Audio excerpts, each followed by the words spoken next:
Australia move करना चाहते हैं तो ये राइट टाइम है ऑस्ट्रेलिया मूव करने के लिए। बल्कि मैं ये कहूँगा कि ये गोल्डन अपॉर्चुनिटी है, क्योंकि दोबारा नहीं पता होता ज़िंदगी में ऐसा मौका मिलता है या नहीं मिलता, तो इसीलिए सबको इससे फ़ायदा उठाना चाहिए। वैसे तो ये वीडियो सबके लिए है, सब डॉक्टर्स के लिए, लेकिन जो हमारे सीनियर डॉक्टर्स हैं जिनका एफसीपीएस क्लियर है या जिनकी 4 साल की ट्रेनिंग कंप्लीट है और उन्होंने अभी अपना एफसीपीएस का एग्जाम देना है, उन्होंने इस वीडियो को लाजमी देखना है एंड तक। अच्छा, अगर हम ऑस्ट्रेलिया की बात करें कि वहां जाने के लिए कौन कौन से रूट्स होते हैं वहां जॉब लेने के लिए, तो बेसिकली वहां पर जाने के लिए, ऑस्ट्रेलिया मूव करने के लिए जो है ना 3 रूट्स होते हैं। सबसे पहला जो है वो स्टैंडर्ड पाथवे होता है, दूसरे नंबर पे उनका जो है वो कंप्यूटर अथॉरिटी पाथवे होता है, और तीसरे नंबर पे उनका स्पेशलिस्ट पाथवे होता है। हम बारी बारी डिस्कस करेंगे। सबसे पहले हम डिस्कस करते हैं स्टैंडर्ड पाथवे को। अच्छा, अब ये जो स्टैंडर्ड पाथवे है, मोस्ट फेमस पाथवे जो एएमसी एग्जाम के थ्रू होता है। अब आप सबको एएमसी एग्जाम की जो डिटेल्स है उसके बारे में पता है, मैं उसकी डेप्थ में इतना ज़्यादा नहीं जाऊंगा, बस मेन आपको पॉइंट्स बता दूंगा उसके बारे में। जो एएमसी एग्जाम होता है 2 पार्ट होते हैं इसके, पार्ट 1 होता है, पार्ट 2 होता है। पार्ट 1 ही अपना शुरू से ये जो है एग्जाम है, ये क्लिनिकल ओरिएंटेड एग्जाम होता है। अनफॉर्चुनेटली जो इसका जो सेंटर है पाकिस्तान के अंदर नहीं है, आपको एग्जाम देने के लिए दूसरे सेंटर में जाना पड़ेगा, दूसरे कंट्री में। जैसे इंडिया के अंदर सेंटर होता है इसका, टर्की के अंदर, जापान के अंदर है, चाइना है, इसी तरीके से थाईलैंड है, और काफ़ी सारे कंट्रीज हैं। तो आप अपनी ईज के हवाले, ईज के हिसाब से अपना वो ऑप्ट कर सकते हैं उसको कि कौन सा सेंटर आपको सूट करता है। इसकी जो फीस है करंटली जो चल रही है 2920 ऑस्ट्रेलियन डॉलर चल रही है, और जनवरी के अंदर ये हो जानी है 3124 डॉलर। पाकिस्तानी करेंसी में ये बनेगी 5,56,000 जो इसका मौजूदा रेट है, और जनवरी के अंदर ये फीस हो जानी है 5,95,000, यानी कि 6 लाख रुपए हो जानी है इसकी फीस। अच्छा, उसके बाद पहले ये होता था कुछ साल पहले के पार्ट 1 में बैठने के लिए लैंग्वेज एग्जाम की शर्त होती थी कि पहले आपने लैंग्वेज एग्जाम क्लियर करना है, इंग्लिश का, आइल्स, ओईटी या पीटी वगैरह। तो अभी कुछ सालों से उन्होंने ये शर्त ख़त्म कर दी है। अभी आप बगैर लैंग्वेज एग्जाम क्लियर किए आप एएमसी दे सकते हैं पार्ट 1। हाँ, ये ज़रूर है कि जब आप अप्लाई करते हैं जॉब के लिए तो आप ऑस्ट्रेलिया मूव नहीं कर सकते जब तक आपका लैंग्वेज एग्जाम क्लियर नहीं होता इंग्लिश का। अच्छा, एक और भी चीज़ है कि पहले आज से पहले तक यही ट्रेंड था कि जब तक आपका पार्ट 2 क्लियर नहीं होता था आप जॉब नहीं कर सकते, और ना ही वो आपको ऑफर करते थे। पार्ट 1 और पार्ट 2 की जब तक आपको नहीं होती थी। लेकिन अब वहाँ पर हालात डिफरेंट हैं। अब जो है ना वो डेस्परेट हैं, वहाँ पर डॉक्टर्स नहीं है, मेडिकल स्टाफ जो है वो शॉर्टेज है उनकी। तो अब वो चाह रहे हैं, अब वो इवन के पार्ट 1 वालों को भी बुला रहे हैं, जिसका जस्ट पार्ट 1 क्लियर है उसको जॉब्स ऑफर वो कर रहे हैं। अब आपका पार्ट 1 क्लियर हो गया, उसके बाद आपका जो लैंग्वेज एग्जाम है इंग्लिश का वो भी आपका क्लियर हो गया। उसके बाद आपने अप्लाई करना है जॉब के लिए। अब आपने जॉब के लिए कैसे अप्लाई करना है, उसमें ये होता है कि प्राइवेट जो एजेंसीज होती हैं, रिक्रूटमेंट एजेंसीज होती हैं, उसमें अप्लाई करना होता है। उसमें एक दो मैं बता दूं, seek.com है, इसी तरीके से मेडिक्स है। अब सीक जो है ये जनरल एजेंसी है रिक्रूटमेंट की, इसमें और भी जॉब्स आ रही होती हैं। लेकिन जो मेडिक्स है ये जो है प्योरली मेडिकल एजेंसी है, काफ़ी अच्छी है, ट्रस्टेबल एजेंसी है, तो इसमें आप अप्लाई कर सकते हैं। जब आप अप्लाई करते हैं तो ये आपको जॉब ऑफर करते हैं। जब आपको जॉब ऑफर हो जाती है तो तब आपने एपरा के अंदर अप्लाई करना होता है अपना लाइसेंस के लिए या रजिस्ट्रेशन के लिए।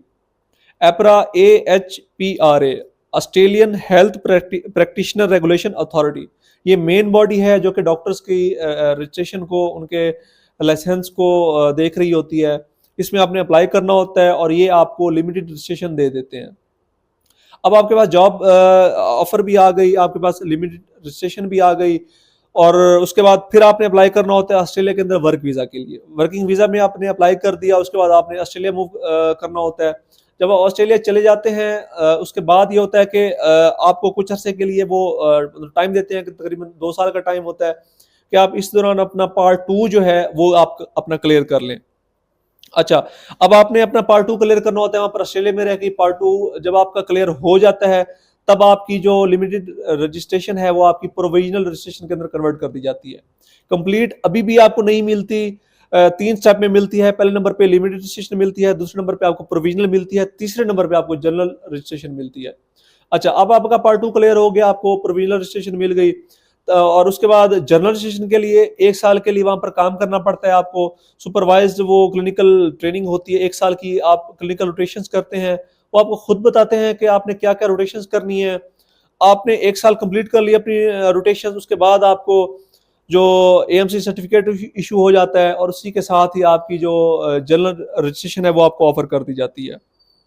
अच्छा, जो जिस जॉब पे आप जाते हैं वो ट्रेनिंग जॉब्स नहीं होती, ट्रेनिंग स्लॉट्स नहीं होती, वो जॉब्स होती हैं। अब वो डिपेंड करता है वो किस लेवल की जॉब है, वो इंटरनी लेवल की भी हो सकती है, वो आरएमओ लेवल की भी हो सकती है, वो डिपेंड करता है कि आपने किस जॉब के लिए अप्लाई किया है।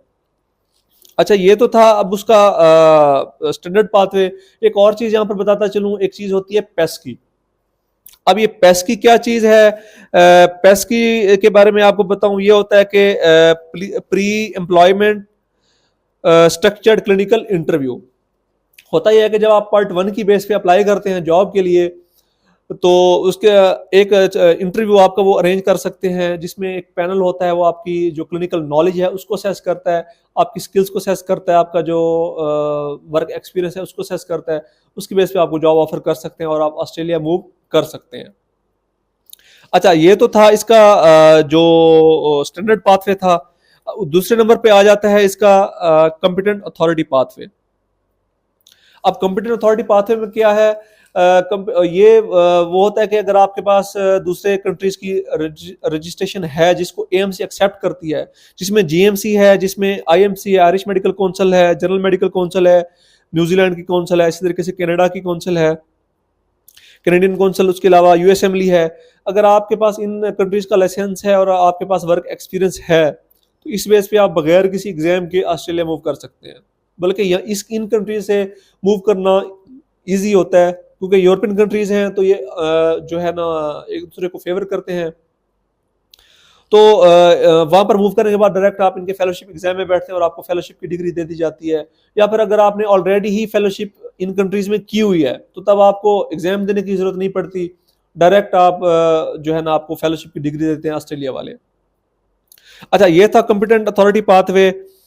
अब तीसरे नंबर पे आ जाता है स्पेशलिस्ट पाथवे।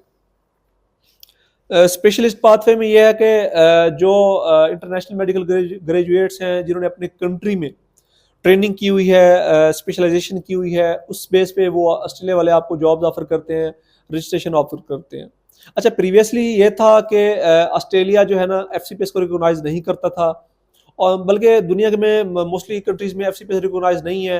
पहले जब भी हमारे डॉक्टर्स अप्लाई करते थे तो ये कहते थे भाई आपकी जो डिग्री है वो रिकॉग्नाइज नहीं है, तो आप एलिजिबल नहीं है। लेकिन आजकल वहाँ पर जो कंडीशंस हैं वो बहुत डिफरेंट हैं। आजकल वो डेस्परेट हैं, उनको डॉक्टर्स चाहिए, उनको कंसल्टेंट्स चाहिए, तो वो कहते हैं किसी तरीके से जो है ना बस डॉक्टर्स को बुला लो, किसी तरीके से आप आ जाओ। अब होता क्या है कि आपने जो स्पेशलिस्ट पाथवे है उसमें आपने कैसे वो अप्लाई करना होता है। अच्छा, इसकी भी जो जॉब पोजीशन होती है, कई दफ़ा ऐसा होता है कि आपको डायरेक्ट कंसल्टेंट की जॉब ऑफर कर रहे हैं। जैसे सपोज अगर आप यहाँ पर यूरोलॉजिस्ट हैं, तो अगर उनको ज़रूरत है या इस तरीके से अगर वहाँ पर उसकी शॉर्टेज है, तो आप कंसल्टेंट यूरोलॉजिस्ट के तौर पर ही चले जाएंगे। तो ये जस्ट मैं एग्जांपल के लिए कह रहा था। कुछ स्पेशलिटीज़ हैं, जैसे स्कैट्री है, इसी तरीके से रेडियोलॉजी है, इसी तरीके से गायनी है, डॉक्टर्स मूव हुए हैं जो, और डायरेक्ट उन्होंने कंसल्टेंट की जॉब्स ही उनको ऑफर की हैं। अगर ये ना करें तो मैक्सिमम आपको वो 1 साल का कहते हैं कि आप 1 साल हमारी जो एडवांस ट्रेनिंग कर लें सुपरवाइज्ड, तो 1 साल ट्रेनिंग करके आपको कंसल्टेंट की जॉब दे देते हैं, उसी आपका जो एफसीपीएस है उसी एक्सपीरियंस की बेस पे। पोस्ट एफसीपीएस एक्सपीरियंस हो तो ज्यादा बेटर है, लेकिन फिर भी अगर आपकी 4 साल की ट्रेनिंग मस्ट है स्पेशलिस्ट पाथवे के लिए।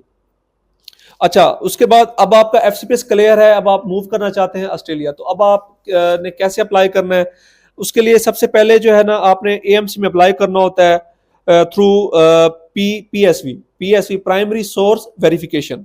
उसको प्राइमरी सोर्स वेरिफिकेशन इस तरह से कहते हैं, वो कहते हैं कि हम डायरेक्ट आपके डॉक्यूमेंट्स वगैरह वो नहीं लेंगे, आपके डॉक्यूमेंट जो है ना वो ECFMG के थ्रू आने चाहिए।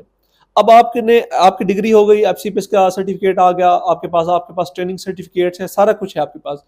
आपने ECFMG में अप्लाई करना है वेरिफिकेशन के लिए। अब यही जो आपके डॉक्यूमेंट्स है ECFMG के थ्रू ही आपके AMC में जाएंगे। इसी को ही वो कहते हैं प्राइमरी सोर्स वेरिफिकेशन। अब आपकी प्राइमरी सोर्स वेरिफिकेशन हो गई कि जी इस बंदे की ट्रेनिंग कंप्लीट है, ये वाकई ये बंदा स्पेशलिस्ट है अपने कंट्री के अंदर, तो आप जो है ना इसको कंसीडर कर सकते हैं। अच्छा, अब आपके डॉक्यूमेंट्स वगैरह पहुंच गए, उसकी वेरिफिकेशन हो गई। दूसरे नंबर पे आपने अपना जो रिस्पेक्टिव कॉलेज है वहां अप्लाई करना होता है रिकॉग्निशन के लिए। अब रिस्पेक्टिव कॉलेज ऐसे ही है जैसे हम पाकिस्तान के अंदर है, पैथोलॉजी के अंदर है तो ऑस्ट्रेलियन जो कॉलेज ऑफ पैथोलॉजी है उसमें अप्लाई करना है, नेफ्रो वाले नेफ्रो में करेंगे, इस तरीके से मेडिसिन वाले आरएसीपी में करेंगे। जो भी आपकी स्पेशलिटी आप अपना जो रिस्पेक्टिव कॉलेज है उसमें आप अप्लाई करेंगे कि जी ये हमारी जो है अपना हमारी डिग्री है और ये हमारी ट्रेनिंग है, इसको आप असेस करें। आप अगर आप लिखेंगे तो उनकी वेबसाइट पे, हर कॉलेज की वेबसाइट पे फॉर्म मौजूद है।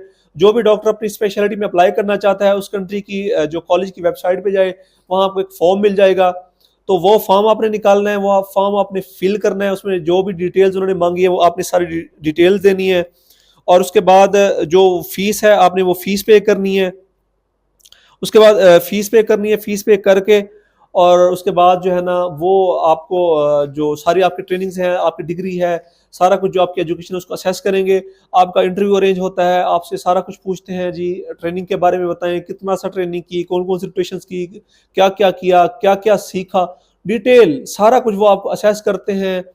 और वो उसके बाद वो आपका डिसीजन लेते हैं कि आपको उन्होंने जो है रिकॉग्निशन देनी है या नहीं देनी।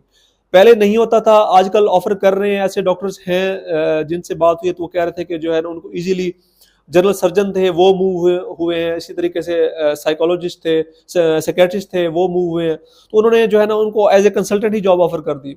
इवन के एक दो डॉक्टर थे जो रेडियोलॉजी के थे, जिन्होंने एफसीपी रेडियोलॉजी में था, उन्होंने अप्लाई किया है और उनको तो पोस्ट जो फेलोशिप उनकी ट्रेनिंग होती है इंटरवेंशनल रेडियोलॉजी की, वो भी ऑफर कर दी है।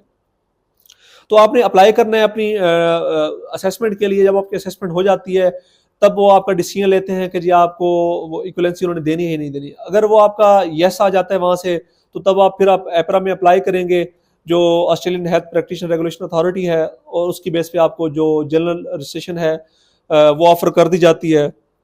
जनरल तो जाहिर सी बात है, जो मैंने पहले बताया वो एंड पे आपको ऑफर होगी। आप उस पे लिमिटेड पे देन प्रोविजनल पे मूव होंगे। उसके बाद आपको जब आप ट्रेनिंग कंप्लीट करते हैं और आपको वो फिर जनरल रजिस्ट्रेशन जो है ना वो दे देते हैं। अच्छा, अब इसका जो फीस है काफ़ी लोगों को कंसर्न होता है कि इस पे तकरीबन एक्सपेंसेस कितने आते हैं। ये फिलहाल जो उसकी जो उनकी फीस है जो अप्लाई करने की स्पेशलिस्ट के लिए, वो तकरीबन $3,000 से $4,000 है। और बाकी भी आप ECFMG में अप्लाई कर सकते हैं जो करते हैं। इसी तरीके से जो अगर आपके पास एडिशनल क्वालिफिकेशन है उसके लिए $100 पर जो डिग्री है वो अलग से लेते हैं। तो आप अपने माइंड में रफली $4,000 से $5,000 का बजट रखें। जो कंसल्टेंट हैं, स्पेशलिस्ट हैं, FCPS हैं, उनकी बात कर रहा हूँ। $4,000 से $5,000 आप अपना बजट रखेंगे, ये आपका खर्चा होना है। आप अप्लाई करेंगे, आपका हो जाता है और आजकल हो रहा है काफ़ी सारे, क्योंकि उनको ज़रूरत है। तो आप इजीली वहाँ पर एज ए कंसल्टेंट ही मूव कर सकते हैं। तो ये थे ऑस्ट्रेलिया मूव करने के लिए आपके पास कौन कौन से ऑप्शन हैं। तो कोशिश की है कि उसको मैंने समराइज करके, क्योंकि ये टॉपिक इतना बड़ा है कि इस पर अगर घंटा भी बात की जाए तो कम है। बहरहाल मैंने अपनी तरफ से कोशिश की है उसको समराइज कर दूं। मे भी काफ़ी सारी चीज़ें मिस हो गई हों, तो आपने मुझे, अगर मैं कुछ चीज़ छोड़ गया हूं तो आपने मुझे वो ज़रूर बतानी है कमेंट सेक्शन में। मुझे ज़रूर आगाह करना है, मुझे खुशी होगी कि जो है ना अगर मैं अपनी इस्लाह कर सकूं। बाकी मुझे इजाज़त दें, दुआ में याद रखिएगा। मैं हूं डॉक्टर मोहम्मद उसामा मुस्तफ़ा। अल्लाह हाफिज़।